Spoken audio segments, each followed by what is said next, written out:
Aujourd'hui, on va parler d'un sujet crucial, tes prix, ou plus particulièrement la justification de tes prix. Est-ce que tu t'es déjà senti obligé de justifier tes prix à tes clients, peut-être tes prospects même. Je vais te dire pourquoi, ça aide en rien du tout ton business, alors tu t'installes, tu te prends un petit café, on est parti.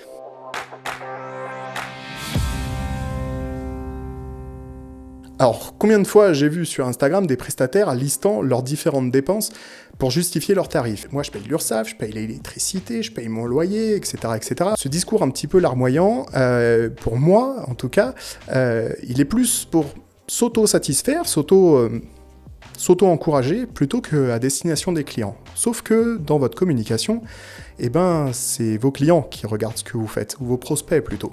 Donc, attention à ce que vous montrez. Est-ce que tu crois vraiment qu'un prospect va te choisir, en tout cas va choisir tes services, parce que tu payes des charges comme tout le monde? Je pense pas. En réalité, j'ai même peur que cette démarche, elle soit contre-productive. Les clients cherchent de la valeur dans le travail qu'on fait. Pas une liste de dépenses. Donc, si quelqu'un te questionne, par exemple, sur tes tarifs, ou te fait une remarque sur tes tarifs, ça signifie soit que tu n'as pas su vendre ta valeur ajoutée, soit que tu n'as pas bien répondu, en tout cas, aux besoins spécifiques de ce client. Donc en fait, c'est pas vraiment de sa faute, c'est de la tienne. Alors maintenant qu'on a dit ça, on fait quoi? J'ai envie de te dire déjà, évite de tomber dans ce piège de la justification un peu facile. Les entrepreneurs, on sait que ça monte, ça descend, des fois ça se passe bien, des fois ça se passe pas très bien. Donc généralement, quand on tombe dans la justification, c'est dans une phase de descente, on a besoin de se justifier. Moi j'ai envie de te dire, c'est un peu le pire. Dans les phases descendantes, généralement, c'est là où on prend aussi des mauvaises décisions, donc attention à ça.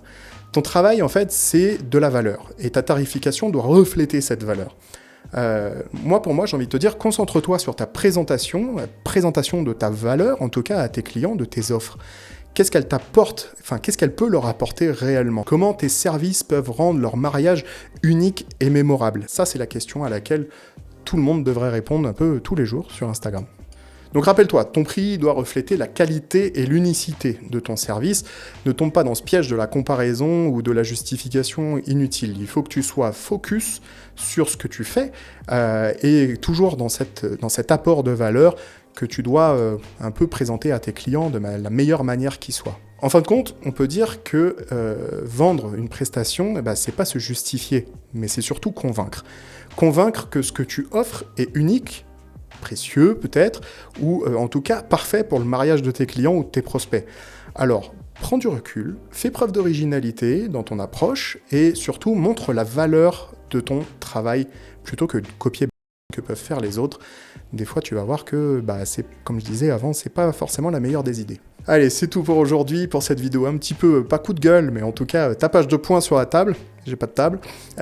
J'espère que ces conseils, ils vont t'aider à changer ta position, à voir un petit peu comment tu peux axer ta communication et surtout ne pas justifier tes prix inutilement à tes clients.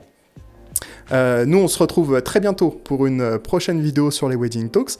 On va continuer à parler business, bien sûr, on va parler optimisation de vente et astuces pour les prestataires de mariage. Allez, ciao!